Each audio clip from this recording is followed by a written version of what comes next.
food, we can't afford gas, we can't afford housing. No one's coming to save us. Most Americans cannot afford to live right now.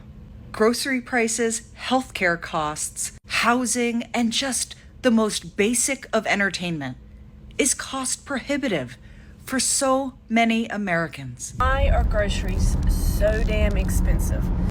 Y'all, how much is y'all cell phone bills? Because it's $150, $200 like normal. When are things gonna go back to where you can work and support your family without stressing out? Seriously, my bills alone are $3,000 a month. I'm a single mom who receives like $300 a month in child support for 2 kids. I can't do this anymore. I work every single day. I get maybe a day off. Sometimes, if I'm lucky, I'll get 2 days off. I'm sick of it. I'm so sick of this. And I forgot to pay my daughter's braces. And now I have to bring her in for them to remove them because I can't afford to pay it all off at once. I am so sick of this country. I'm so sick of how expensive everything fucking is. Something needs to happen. Where I live, rent is insane. A 2-bedroom is $2,000. I can't go to the grocery store and get a week's worth of fucking groceries without spending $300, $400. Gas alone, almost $4 a gallon. I have to drive all over my town for my job because I clean houses. And I'm so sick of it. Something needs to be done. Something. These prices are insane. It's ridiculous. Nobody can survive like this, especially if you're alone, you're single. You can't. Like, do I have to get a roommate and rent out my son's room and move him in my room? Like, this country, it sucks. It sucks. I'm sick of it. And I'm tired. God, and I'm pissed. A mother, working every day she can, forgot to pay for her daughter's braces. Not because she doesn't love her kid enough, because the math ran out before the month did. Today, 12 people walk you through exactly where that math breaks down, and by the end, someone does the full breakdown on a real paycheck. Stick around for that one. Before we go further, hit subscribe right now, because what you just heard is only the opening, and the deepest cut in this video is still ahead of you. Let's get into it. Let's start with what happens when the cushion runs out entirely. Keep this one in mind. We'll circle back to it. I got a letter recently that my property taxes are going to go up $600 a year from now on. I got a letter that my homeowner's insurance is going up $60 a month. My propane company sent me a letter that my propane is going to double this year. They just came and filled up my tank. It was $1,000. That's crazy. Also, as a entrepreneur and business owner, I get my health insurance through the marketplace. So you have the Affordable Care Act. I pay $45 a month. They just informed me that if this bill passes and I lose my tax credit, I'm going to go from $45 a month to $660 a month for health insurance. I need to buy a new car and I can't because the cars have gotten more expensive and the interest rates have gotten so much more expensive. I can't find a reliable car that has the same monthly payment of $450 a month that I've been paying now for a new car. Not necessarily new, but new to me. Groceries are insane. And it feels like every day I get a new email from another subscription that I have, whether it's Netflix, my website subscription, everything's increasing in price. And I sit pretty much every day stressed about money. And yet I know that there are so many people in this country that are way worse off than me. And they're not making it, y'all. They're not making it. What hurts me the most is that there are so many women, especially, that just cannot afford to leave abusive homes and they have to stay in it because of this economy. So are we great again, America? Like, is this what you voted for? Meanwhile, they all sit there in DC, not feeling any of these pressures, not doing anything about it, not giving a shit about the American people. I have been extremely poor and I have been extremely wealthy. And I know from firsthand experience that the wealthy people don't notice it. And most people are pretty self-absorbed and aren't thinking about other people anyway. So we got to talk about this more. We got to raise hell. We have to let DC know that this is not acceptable. Regardless of your party, we have got to help each other. We're here again. We're here again. I'm a licensed therapist of 22 years, and things in the US couldn't possibly be worse. Let me give you an example, okay? So today I happened to be sitting in my own waiting room. I own a group practice, and there were probably 8 to 9 people sitting in the waiting room waiting for their appointments. And one person happened to start a conversation, which almost never happens in the waiting room. Most people just sit there kind of silently waiting for their clinician. But this person started off a conversation, and it sparked this whole thing about how depressed and anxious and broke everyone is. And that therapy, while great and helpful and wonderful, is barely scratching the surface. I could relate to everything that everybody was saying in my waiting room. Everything is bad. And I'm not exaggerating. This is not hyperbolic. Our healthcare, our taxes, our grocery prices, gas costs are unaffordable. We cannot afford to live in this country unless you're in the top percent. The average person in the US cannot afford to exist. I'm not totally sure how we dig out of this hole.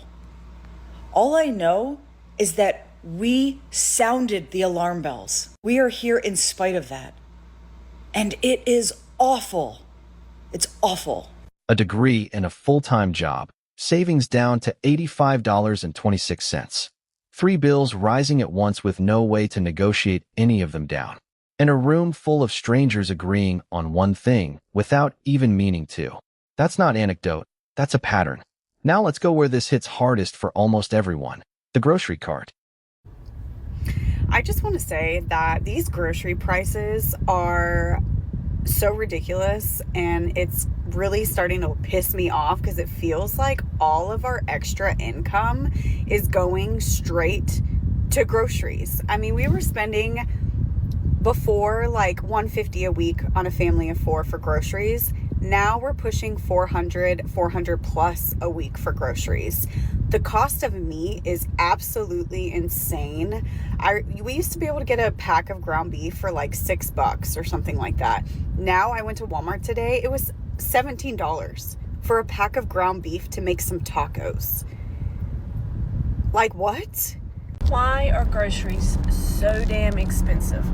I just stopped on my way home from work to get something for tonight. And my God, it was like over $40. It's insane. Like, I think about my kids when they were growing up. We had 4. So to feed a family of 6, I would go to the grocery store. I might have spent $120 for the whole week, and that would feed all 6 of us. Breakfast, lunch, and supper. And now I can't even get out just for supper for over $40. It's insane to me. I was a stay-at-home mom, and my husband worked at the time, and we were good. I mean, the kids were fed, they had clothes on their backs. There's no way, I don't see how a family can make it now with just one of the parents working. I mean, there's just no way. Everything's expensive, and not only groceries, but housing and rent and gas, and I mean, it's just insane. And something needs to get done about it, because I don't know how much longer people can go like this. Thank God I've got a pretty good job where I can afford groceries, but I know there are people struggling right now, and it's awful, and things need to get lower, or this whole economy is just going to be bad.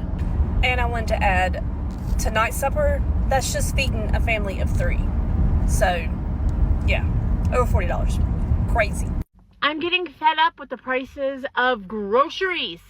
The price of groceries are too fucking sky high, and some things need to change, because to be spending $1,000 a month cash in groceries, if not more, it might be more than $1,000. I'm like, how is that possible? Like, I just went shopping last week and I spent over $300. This week the food's gone. The whole 6 days later, literally 6, not even 7 days, 6 days later, the food's pretty much gone. The fridge is bare. I'm like, how? Because $300 don't get you shit. That's how. So when you used to be able to go and spend, you know, $150 and fill up your cabinet's fridge, and now it lasts you a couple weeks, $300 is not lasting anybody a week.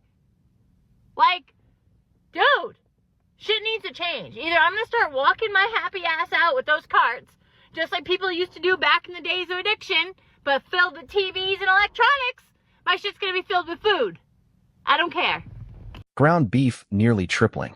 A family of 6 once fed on what barely covers dinner for 3 today. $300 that used to last 2 weeks, gone in 6 days. This is arithmetic you can watch happen at the register. Quick pause. If you haven't subscribed yet, now's the moment, because what's next turns this from feelings into a full spreadsheet. Here it is, the one from the start. A full $75,000 salary, broken down out loud, no guessing. Then the counterpoint and one real fix. The cost of living in this country is currently, it's not going to be, it is currently unsustainable. And there are people that they know this, but then they'll still look at somebody else that's struggling and then tell them they're not doing good enough. I want you to imagine somebody that makes $75,000 a year. That's a pretty high up wage in terms of like top earners in this country, $75,000 a year. And we're going to go through some things here. This is a person with no debt outside of a car.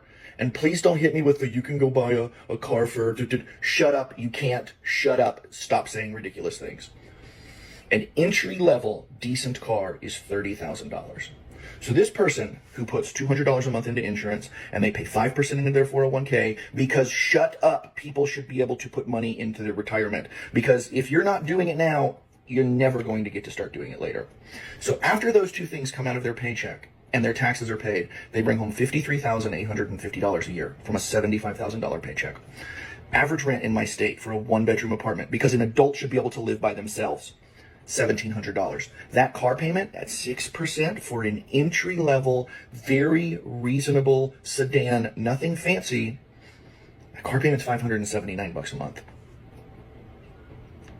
Car insurance, $240 or so a month for a lot of vehicles in this day and age. You're a young person, you've got a nice job, but the insurance companies still want to screw you over. A recent study came out that 47% of Americans who make $150,000 a year to $200,000 a year are living paycheck to paycheck. Now, some of you are thinking, how in the crap does that happen? If I was making $200,000, I would be fine. And it just proves the point, you guys, that so much of personal finance, it's your behavior, it's your habits. I mean, lifestyle creep, it's a real thing. When you're used to living at 100 grand and then you make 120, you get used to that, and then you get used to 140, and it keeps going up. Regardless of how much money you make, your habits really do form around your income. And so that's why you have to be so careful. So don't always have hope that just because my income goes up, I'm going to be okay. Because the truth is, if you have bad habits and you make more money, you're just going to make bigger and bigger mistakes. But if you have great money habits and you make more income, then that's a blessing because it's going to be used to your advantage. Phone bills are such a fucking scam, bro. I commented on Reddit that I was paying $180 a month through Verizon. I pay $35 on home Wi-Fi, $28 on a phone payment, $8 in phone protection, $8 in taxes and fees, and then $104 a month on my phone plan that gives me Hulu, ESPN, and Disney Plus, as well as 1 free day of international usage a month. And I was like, this can't be right. And this is with me getting $50 off and a bunch of discounts like student plan and paperless billing and things like that. And then somebody commented and said, buy your phone outright and switch to Visible. Never heard of that. So I Google it. What does it say? For $30 a month, I get unlimited 5G data plus unlimited use of your phone as a hotspot. I get unlimited talk and text in Mexico and Canada, and I get 1 Global Pass day per month. Same thing as I just said. Everything is the exact same. I save $10 a month on Verizon Home Internet. They use the Verizon network, so it's the same exact coverage. Everything is the exact same, and it's $30 a month instead of me paying almost $200. The only downside is that it says you can only watch video up to 720 HD. And there's no ESPN, Hulu, or Disney Plus. But you could buy those plans outright and still save money. That is crazy. I've only ever had Verizon. I didn't even know this existed. $30 a month, and I've been paying $176 a month all year. Verizon. $320 left over a month, doing everything right. That's the ceiling for a lot of people. Fair counterpoint. Habits matter too. but even perfect budgeting lands at $320. And that phone bill fix, a real $146 monthly difference for the same service, is one of the few genuinely useful takeaways here.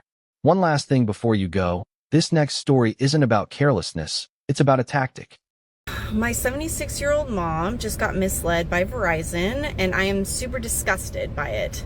She went in to upgrade her phone, and they told her, hey, here's a gift, a free tablet, and specified my bill needs to be below $100.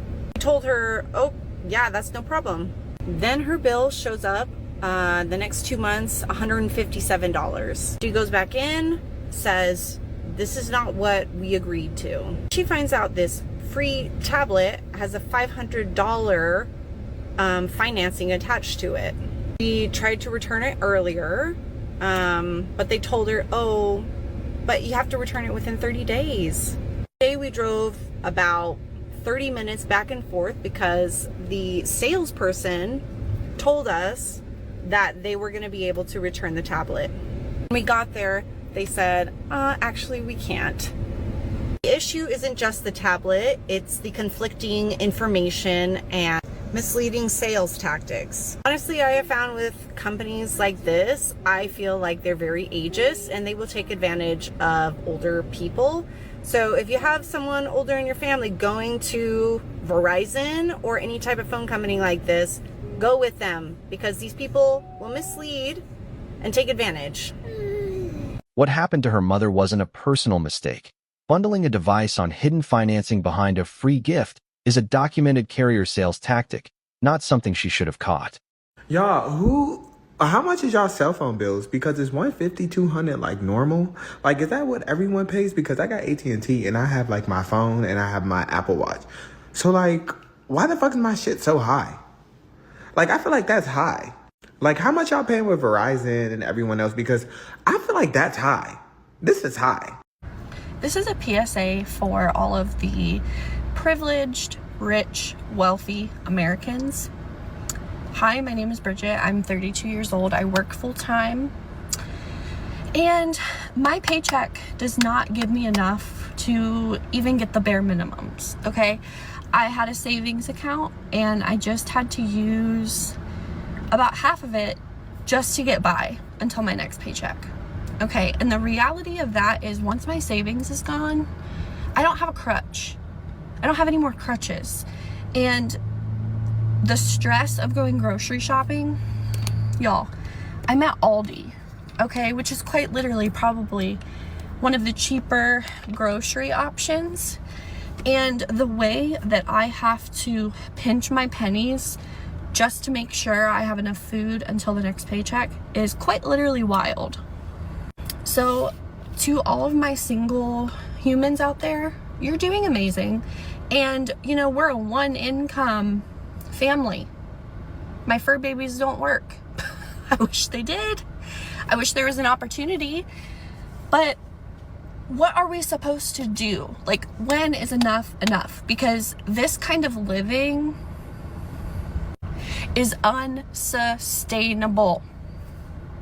Unsustainable. Meanwhile, y'all are out here driving your Teslas and your Cybertrucks and your G-Wagons. Y'all, I'm in a Chevy Equinox, okay? And I'm starting to think I need to trade it in because I can't afford life anymore. When is enough enough? I would love to know. I would absolutely love to know. It's pretty sad. It's pretty sad. I have a college degree. I am overqualified for my job. I am severely, severely underpaid. What are we supposed to do? What's the answer? Because I think the next step for me, I'm gonna have to look into food stamps, and I bet you my salary is above the threshold. But obviously, I'm $85.26 away from being in the negative. What are we supposed to do? How am I supposed to buy groceries for 2 weeks with $85 only to have 26 cents left in my bank account?